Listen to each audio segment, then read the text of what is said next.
প্রথমে একটি বাটিতে কিছু মসুরির ডাল নিয়ে সেটা পানি দিয়ে ভিজিয়ে রাখবো 10 থেকে 15 মিনিটের মতো। এরপর একটি গ্রাইন্ডারে অথবা পাটায় আধবাটা করে ডাল বেটে নিতে হবে। আমার কাছে মিডিয়াম সাইজের চিংড়ি মাছ ছিল, তাই আমি কেচি দিয়ে কেটে নিয়েছি।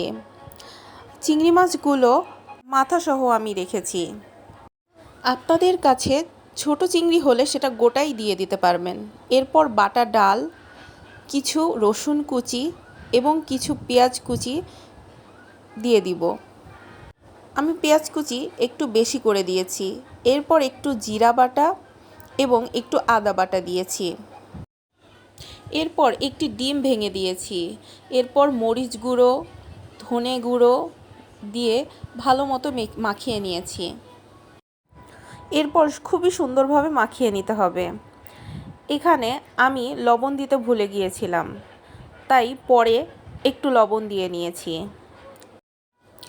এরপরে বড়ার মতো শেপ দিয়ে লাল লাল করে দুপাশে ভেজে নিয়েছি।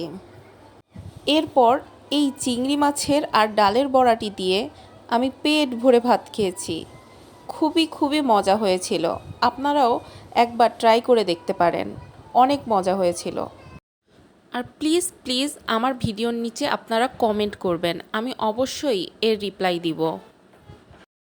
আর প্লিজ আমার চ্যানেলটি সাবস্ক্রাইব করবেন। Thank you.